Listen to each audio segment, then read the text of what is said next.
দেশের বুদ্ধিজীবীরা কোনো কালে নিজেদের দায়িত্ব সঠিকভাবে পালন করেনি, আর সেজন্যই দেশ অভীষ্ট লক্ষ্যে পৌঁছায়নি বলে মন্তব্য করেছেন বিশিষ্টজনেরা। সন্ধ্যায় বাংলা একাডেমিতে শহীদ বুদ্ধিজীবী দিবসে আলোচনা সভায় কথা বলেন তারা। বাংলা একাডেমির সভাপতি অধ্যাপক আবুল কাশেম ফজলুল হক বলেন, সুবিধা ভোগ করার জন্য বুদ্ধিজীবীরা সব সময় বিভক্ত হয়েছেন। তাদের কারণে এই দেশের মানুষ সঠিক ইতিহাস জানতে পারেনি। সুপ্রিম কোর্টের আইনজীবী ব্যারিস্টার জ্যোতির্ময় বড়ুয়া বলেন, বিচার বিভাগ মেরুদণ্ড সোজা করে দাঁড়াতে না পারলে জনগণ অধিকার বঞ্চিত হয়। তিনি আরো বলেন, গত 15 বছর ধরে শেখ হাসিনাকে স্বৈরাচার হতে সবচেয়ে বেশি সহযোগিতা করেছে বিচার বিভাগ। লেখক আলতাফ পারভেজ বলেন, বুদ্ধিজীবী সহ দেশের সব মানুষের আত্মশুদ্ধি প্রয়োজন। 71-এ বুদ্ধিজীবীদের হত্যার সঠিক তদন্ত ও বিচারের দাবিও জানান তিনি।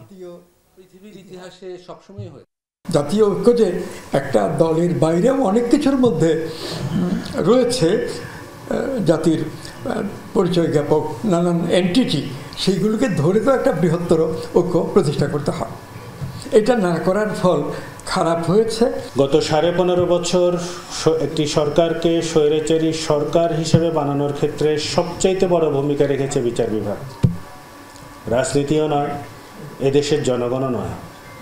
একটি বিচার ব্যবস্থা কিভাবে স্বৈরাচার তৈরি করতে পারে তার ক্লাসিক উদাহরণ হচ্ছে বাংলাদেশের বিচার ব্যবস্থা।